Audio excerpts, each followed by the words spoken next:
जितेश एक software company में काम करता था। उसके पास अच्छी डिग्री के साथ साथ अच्छी नौकरी होने के बावजूद भी वो अभी तक सिंगल ही था। जितेश के माता पिता शहर से कुछ ही दूरी पर एक छोटे से गांव में रहा करते थे। ऐसा नहीं था कि मम्मी पापा उसके लिए लड़कियां नहीं ढूंढ रहे थे, लेकिन अच्छी पढ़ाई करने के बाद भी अब जैसी लड़की जितेश को चाहिए थी वैसी लड़की गांव में मिल नहीं पा रही थी। अरे भाई, इतनी अच्छी पर्सनालिटी है तेरी, सैलरी भी ठीक ठाक है, फिर आज तक सिंगल रहने का कारण क्या है? भाई मम्मी पापा ट्राई कर रहे हैं कि कोई अच्छी लड़की मिल जाए तो मेरी शादी करा दो।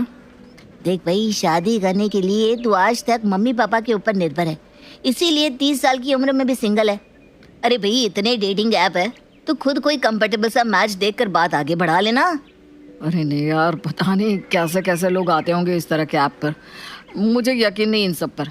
मम्मी पापा ही ठीक है शादी और रिश्ते के लिए तो। देख, कौन सी सदी से उठकर आया है भाई तू? मैंने टिंडर से ही डेट किया था तेरी भाभी को।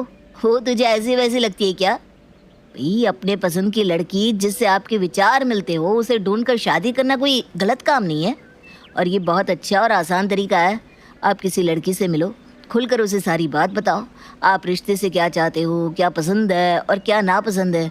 अगर आपको लगे कि हाँ भाई मैं इस लड़की के साथ अपनी ज़िंदगी गुजर कर सकता हूँ तो ठीक है, नहीं तो किसी और से बात करो।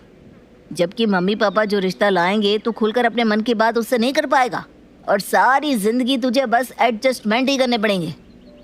देख, ज़्यादा सोच मत, मैं तेरा रजिस्ट्रेशन करा देता हूँ। करण जितेश का टिंडर पर अकाउंट खोल देता है। कुछ ही दिनों में शालिनी नाम की एक लड़की के साथ उसकी दोस्ती हो जाती है। चैटिंग से शुरू हुई उनकी बातें कब फ़ोन कॉल और फ़ोन कॉल से मुलाकातों में बदल गई, उन्हें खुद भी एहसास नहीं हुआ। देखो जितेश, मैं चंडीगढ़ में जॉब कर रही हूँ और शादी के बाद भी मेरा नौकरी छोड़ने का कोई विचार नहीं है। मैं सारी बातें क्लियर करना चाहती हूँ। मैं शुरू से ही एक न्यूक्लियर फैमिली में रही हूँ। हमारे घर में ना बड़ा शांत माहौल रहा, ना कोई लड़ाई झगड़ा, ना तू तू मैं भी यही चाहती हूँ कि शादी के बाद मैं भी न्यूक्लियर फैमिली में ही रहूँ। एक्चुअली जॉइंट फैमिली का प्रेशर और टेंशन मैं झेल नहीं पाऊँगी। तुम चाहो मुझे सही समझो या गलत, लेकिन मैंने तुम्हें साफ साफ बता दिया है, शादी के बाद मैं नहीं चाहती किसी भी वजह से कोई मिसअंडरस्टैंडिंग हो। एक्चुअली इस मामले में मेरी भी यही राय है जो तुम्हारी है। मुझे भी गांव छोड़े 10 साल हो गए हैं। अब वहाँ जाकर एडजस्ट करने के बारे में सोचना मेरे लिए भी डिफ़िकल्ट है। मैं तो हमेशा से एक वर्किंग वाइफ चाहता था ताकि दोनों अपने अपने काम में बिजी रहे और झगड़ने का मौका ही ना मिले। मुझे भी हाउस वाइफ ना बिल्कुल पसंद नहीं है। मुझे लगता है कि हमारी अच्छी जमेगी। सारी बातें क्लियर करने के बाद जितेश और शालिनी अपने अपने घर में बात करते हैं। बड़ों की रजामंदी के साथ जल्दी उन दोनों की शादी हो जाती है और शादी के बाद दोनों शहर में 2 BHK फ्लैट लेकर उसमें रहने लगते हैं। शादी के बाद जितेश, बहुत गर्मी पड़ रही है, AC ले लेते और घर के लिए थोड़ा फर्नीचर भी ले लेते। अब हमारी शादी हो गई है, कोई भी आता है तो ऐसा खाली खाली घर अच्छा नहीं लगता। ऐसे ही एक के बाद एक घर में सामान आने लगते हैं, कभी फ्रिज तो कभी टीवी, कभी माइक्रोवेव तो कभी गीज़र, जिससे उनका पूरा का पूरा बजट हिल जाता है। शालिनी, मैंने जितना सोचा था ना, शादी के बाद उससे कई गुना ज़्यादा खर्च हो चुका है। अब मुझे समझ में आया कि एक घर बसाने में कितनी मेहनत और रुपया खर्च होता है। मेरी तो सारी सेविंग खर्च हो गई। समझ में नहीं आ रहा कैसे सब कुछ मैनेज होगा। बिल्कुल ठीक कह रहे हो तुम जितेश। हर महीने बिजली का बिल और मकान का किराया, मेड की सैलरी निकालने के बाद हाथ में कुछ बचता ही नहीं। किसी तरह बस घर का राशन आ रहा है। इसके अलावा हम कोई भी खर्च अफोर्ड करने की कंडीशन में ही नहीं है। लेकिन ऐसे कैसे चल पाएगा जितेश? क्या करें, मकान चेंज कर दे क्या? कहीं पर कम रेंट वाला मकान ढूंढ ले। पहले ही मेरा ऑफिस हमारे घर से इतना दूर है कि ऑफिस से आने जाने में ही मेरी सैलरी का एक हिस्सा ट्रांसपोर्ट में खर्च हो जाता है। अब अगर हमें सस्ता मकान चाहिए तो और इंटीरियर में जाना होगा। मतलब मुझे ऑफिस पहुंचने में ही 2-2.5 घंटे लग जाएंगे। मैं सोच रहा हूँ अगर हमें फ्लैट का किराया ना देना पड़ता तो कितना अच्छा होता। हमारी अच्छी खासी सेविंग हो जाती, क्योंकि 30,000 तो हमें सिर्फ मकान का किराया देने में ही खर्च करने पड़ रहे हैं। लेकिन ऐसा होगा कैसे? इस मकान की कीमत समझ रहे हो कितनी है? हमारी फाइनेंशियल कंडीशन ऐसी नहीं है कि हम अभी कोई फ्लैट खरीद सके। एक आइडिया है शालिनी, अगर तुम तैयार हो तो बात बन सकती है। क्या आइडिया है? साफ साफ बताओ ना। देखो, मेरा एक घर गांव में है। अगर हम कुछ दिन के लिए गांव में जाकर रहे और गांव वाले अपने पुश्तैनी मकान में से अपना हिस्सा मांग ले तो उन रुपयों से हम शहर में आराम से अपने लिए एक फ़्लैट खरीद सकते हैं। ऐसा करने से हम मकान का रेंट देने से भी बच जाएंगे और हमारी सैलरी में हमारा घर भी बहुत आराम से चलने लगेगा। पर तुम्हारे पापा मानेंगे क्या? कहीं ऐसा ना हो कि बात और ही बिगड़ जाए। शालिनी, हम लोग पूरी प्लानिंग के साथ वहाँ जाएंगे। पहले कुछ दिन सबके साथ खुशी खुशी रहेंगे, उसके बाद मैं पापा से बात करूँगा। पहले मैं इमोशनली उन्हें अपनी तरफ करने की कोशिश करूँगा। अगर पापा नहीं माने तो फिर सख्ती से बात करनी पड़ेगी, लेकिन अपना हक मैं लेकर ही रहूँगा। आखिर इतने बड़े घर में मेरा भी तो हिस्सा है। और सबसे बड़ी बात, ना तो आज ना ही आने वाले समय में कभी भी मुझे गांव में जाकर रहना है। तो समझदारी तो इसी में है ना कि मैं अपने हिस्से की प्रॉपर्टी को बेचकर शहर में अपने रहने का इंतज़ाम कर लूँ। अगर तुम्हें लगता है कि इस तरह से कोई सोल्यूशन निकल सकता है तो मैं कुछ दिन के लिए गांव में तुम्हारे साथ रहने के लिए तैयार हूँ। मैं ऑफिस में बात करके एप्लीकेशन लगा देती हूँ। घर पर कुछ इमरजेंसी है, बॉस मुझे वर्क फ्रॉम होम दे देगा और फिर हम लोग गांव चलेंगे। पूरी प्लानिंग बनाने के बाद जितेश और शालिनी अपने गांव पहुंच जाते हैं। शहर से अपने बेटे को गांव आया देख जितेश की माँ, पापा, बड़ा भाई, भाभी और उनके बच्चे बहुत खुश हो जाते हैं। अरे बेटा, पहले बता देता कि तुम दोनों आने वाले हो तो मैं तुम्हारे लिए कमरे की साफ सफाई करके तैयार करवा देती। आराम से कमरे की सफाई करवा दो माँ, अब मैं आया हूँ तो जल्दी से जाने वाला नहीं हूँ। अरे बेटा, ये तो बहुत अच्छी बात है। मेरे लिए इससे बड़ी खुशी की बात क्या होगी कि मेरा बेटा मेरे साथ रहेगा। कमरे में जाने के बाद, जितेश, मैं पूरा दिन वर्क फ्रॉम होम करूँगी तो यहाँ घर के काम को लेकर चिक तो नहीं होगी ना? मैंने तुम्हें पहले ही बताया था मुझे इस तरह के माहौल में रहने की आदत नहीं है। अरे कुछ दिन की बात है, अगर कोई कुछ भूलेगा भी तो झेल लेना। हमें कौन सा यहाँ हमेशा के लिए रहना है। वो भी है। अगली सुबह जितेश और शालिनी अभी अपने कमरे में सो रहे थे कि उसे बाहर से भाभी के दरवाज़ा खटखटाने की आवाज़ सुनाई देती है। देवर जी, चाय बन गई है। अगर आप लोग जग गए हैं तो आपकी चाय कमरे में ही दे दें। ठीक है भाभी, दे दीजिए। शीना कुछ ही देर में चाय उनके कमरे में ही दी जाती है। चाय पीने के बाद शालिनी जल्दी से रेडी होती है और अपना लैपटॉप लेकर काम करने बैठ जाती है। 9:30 बज गए जितेश, तुम्हें पता है ना मुझे सुबह ब्रेकफास्ट करने की आदत है। कुछ दिन के लिए यहाँ पर कुक लगवा देते हैं। अब पता नहीं कब नाश्ता बनेगा और मुझे मिलेगा भी या नहीं। क्या पता भाभी ये सोच रही हो कि मैं जाकर उनके साथ नाश्ता बनवाने में मदद करूँगी। शालिनी अभी अपने पति जितेश से बात कर रही थी कि उसकी जिठानी नाश्ते की 2 प्लेट लगाकर उसके कमरे में ले आती है। ये लो शालिनी, तुम जल्दी से नाश्ता कर लो और किसी चीज़ की ज़रूरत हो तो मुझे आवाज़ लगा देना। जितेश, मानना पड़ेगा, भाभी है तो बड़ी सपोर्टिव। हम 2 लोगों का काम बढ़ गया है लेकिन भाभी के चेहरे पर ज़रा सी भी शिकन नहीं दिखाई देती। शाम के समय जब शीना चाय लेकर उनके कमरे में आती है, भाभी आई एम रियली सॉरी, आपको सारा काम अकेले ही करना पड़ रहा है, लेकिन मुझे ना ऑफिस का काम करना पड़ता है, इसलिए मैं आपकी काम में मदद नहीं कर पा रही हूँ। अरे नहीं पगली, तुझे किसने कहा मुझे काम करने में कोई दिक्कत है? अरे काम तो मैं रोज़ ही करती हूँ और तुम लोग कुछ दिन के लिए आए हो, बस खुशी खुशी हमारे साथ रहो, इससे ज़्यादा मुझे और कुछ नहीं चाहिए।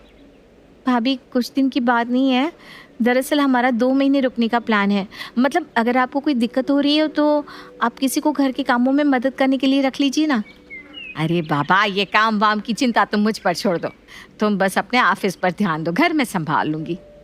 कुछ दिन बीतने के बाद, अरे बेटा शालिनी, देख मुझे पता है कि तुम्हें साड़ियाँ पहनने की आदत नहीं है, तो क्यों दिन भर साड़ी में लिपटी रहती हो? हैं, तुम्हें दिक्कत होती होगी ना बेटा? वो मम्मी जी, मैं बस थोड़े गांव के माहौल को देखते हुए साड़ियाँ पहन रही थी। अरे बेटा, गांव वालों का क्या है, गांव वालों के हिसाब से थोड़ी ना हमारा घर चलेगा। तुम बाहर निकलते हो, नौकरी करते हो, हम सब समझते हैं, कोई दिक्कत नहीं बेटा। तुम जैसे कपड़े शहर में पहनती थी ना, वैसे ही यहाँ भी पहन सकती हो, बस कपड़े थोड़े सभ्य होने चाहिए। इसके अलावा हमें तुम्हारे पहनावे से कोई दिक्कत ना है। सासू माँ की बात सुनकर शालिनी बहुत हैरान थी। जिसने आज तक अपनी सहेलियों से सास के बारे में जितने भी किस्से सुने थे, उसकी सास उनसे बिल्कुल अलग थी। उसने तो आज तक यही सुना था कि सासू माँ साड़ी पहनने पर भी सर पर पल्लू ना रखने पर ताने मारती है, और यहाँ उसकी सास उसे साड़ी ना पहनने की हिदायत दे रही थी। उन्हें उसके काम करने से भी कोई दिक्कत नहीं थी, यहाँ तक कि ससुराल में भी उसे अपने कमरे में बैठे बैठे चाय, नाश्ता और खाना समय पर तैयार मिल रहा था। उसे जैसे यकीन ही नहीं हो रहा था कि वो इतने बड़े ससुराल में अभी तक खुशी से रह रही है। जितेश, हमें यहाँ आए 15 दिन हो गए। मुझे लगता है अब तुम्हें पापा जी से बात कर लेनी चाहिए। तुम जितना देर करोगे ना दिक्कत उतनी ही बढ़ती जाएगी। और वैसे भी मेरे वर्क फ्रॉम होम की टाइम लिमिट खत्म होने की उल्टी गिनती शुरू हो गई है। देखो मैं पहले से बहुत परेशान हूँ, प्लीज़ ये बार बार एक ही बात कहकर मेरे ऊपर प्रेशर बनाना बंद कर दो। मुझे अच्छी तरह याद है कि हम यहाँ क्या करने के लिए आए थे, मैं भूला नहीं हूँ। लेकिन घर का माहौल तो देखो, सब लोग हमारे आने से कितने खुश हैं।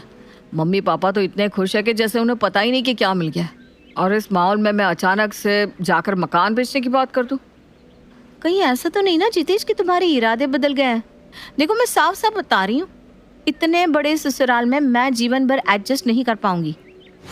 जितेश और शालिनी की बातचीत अब एक बहस का रूप लेने लगी थी और शायद उनके कमरे से कुछ आवाज़ बाहर भी जा रही थी। झगड़ा खत्म होने के बाद जितेश और शालिनी मुंह फेर कर सो जाते हैं और एक दूसरे से बातचीत बंद कर देते हैं। अगले दिन, क्या बात है शालिनी, किसी बात पर झगड़ा हो गया था क्या तुम दोनों का कल रात को? तो कुछ नहीं भाभी, थोड़ा सा पर्सनल बात थी। मैं समझती हूँ शालिनी की बात कुछ पर्सनल ही रही होगी, लेकिन इस तरह से बातचीत बंद कर देना तो सही नहीं है ना। और पति पत्नी के बीच में तो अहम और नाराज़गी की कोई जगह होती ही नहीं है। चलो जल्दी से एक दूसरे को सॉरी बोलो और झगड़ा ख़त्म करो। भाभी के कहने पर जितेश और शालिनी एक दूसरे को सॉरी बोल देते हैं, जिससे उनके बीच का मनमुटाव खत्म हो जाता है। ऐसा पहली बार हुआ है कि हमारा झगड़ा होने के बाद जितेश ने अगले ही दिन मुझसे बात कर ली हो, वरना जितेश तो हफ्तों हफ्तों तक बोलचाल बंद कर देता है और बहुत ही मुश्किल से ही सामान्य हो पाता है। अगले दिन, पापा मुझे आपसे कुछ ज़रूरी बात करनी थी। हम लोग जब से गांव आए ना, काम का काफ़ी नुकसान हो रहा है। शालिनी को तो वर्क फ्रॉम होम मिल जाता है, लेकिन मुझे तो छुट्टी करके ही यहाँ आना पड़ा है। पापा शहर में किराए के मकान में रहना हमारे लिए बहुत मुश्किल हो रहा है। 30,000 रुपया महीना किराया देने में हमारी कमर टूट जाती है। आप लोग तो यहाँ पर सुकून से रह रहे हैं, लेकिन मेरी ज़िंदगी में कोई सुकून नहीं है। आप तो जानती हैं गांव से मेरा अब कोई मतलब भी नहीं रहा, तो आप मेरे हिस्से की प्रॉपर्टी बेचकर मुझे पैसा दे दीजिए। क्या मकान बेच दूँ? पापा इस घर में मेरा भी तो बराबर का अधिकार है ना। भैया तो अपने बच्चों के साथ आराम से अपने पूरे अधिकार से घर में रह रहा है, लेकिन मैं तो कभी यहाँ आकर रहता नहीं। मैंने कोई गलत बात तो नहीं की, मैं बस यही चाहता हूँ कि ऊपर वाला फ्लोर बेचकर आप पैसा मुझे दे दें। बेटा ये हमारा पुश्तैनी मकान है, पीढ़ियों से हम इसी घर में रहते रहे, ऐसे कैसे इसे बेच कर टुकड़े कर दूं? ठीक है पापा, फिर आप लिख कर दे दीजिए कि आप मुझे बेदखल कर रहे हैं और अब आपका मुझसे कोई वास्ता नहीं रहा, तो मैं भी अपना हिस्सा छोड़कर चला जाऊंगा। पिछले 10 सालों से ऊपर के फ्लोर पर गुलाब चंजी रहते हैं, अचानक से उन्हें बेघर करना पड़ेगा। बेटा तू एक बार और सोच ले। अरे पापा, किराएदार से इतनी मोह ममता कौन करता है? आप किराया लेकर उन्हें अपने मकान में रख लीजिए ना। आप निकाल देंगे तो वो कहीं और किराए पर मकान ले लेंगे, इतना क्यों सोचना? ठीक है बेटा, मैं डीलर से बात करता हूँ, अगर कोई ग्राहक मिले तो उसे ऊपर का फ्लोर बेच देंगे। पापा के मकान बेचने के लिए तैयार होते ही जितेश खुशी से फूला नहीं समा रहा था। शालिनी, मैंने पापा से बात कर ली है, उन्होंने कहा है जैसे ही कोई खरीदार मिलता है वो मकान बेच देंगे। पैसा हमारे हाथ में आते ही हम भी यहाँ से निकल जाएंगे। ठीक है जितेश। अच्छा भाभी पूछ रही थी शाम को खाने में क्या खाओगे, उन्हें बता देना। अरे वो अपनी मर्जी से बना लेंगी जो उन्हें बनाना होगा। मैं क्या बोल रहा हूँ, तुम क्या जवाब दे रही हो? अरे वो इतना कंसर्न शो कर रही है तो तुम अपनी पसंद नहीं बता सकते? देख रहा हूँ जब से तुम यहाँ आई हो बड़ा चेहरा खिला खिला रहता है तुम्हारा। देखो जितेश, 8 घंटे काम करने के बाद जब मैं घर आती थी ना, तो तुम हमेशा मुझे लैपटॉप में नज़र गड़ाए कुछ काम करते हुए नज़र आते थे। मैं चाहे कितना भी तुमसे कहूँ कि मेरे साथ समय बिताओ, मुझसे बातें करो, लेकिन तुम्हारे पास मेरे लिए कभी समय ही नहीं होता था। मैं जब से यहाँ आई हूँ, भाभी के रूप में मुझे एक सहेली मिल गई है। शाम को ऑफिस ख़त्म होने के बाद मैं भाभी के साथ बैठकर ढेर सारे गप्पे लगाती हूँ, जिससे मेरी ऑफिस की सारी थकान और स्ट्रेस दूर हो जाता है।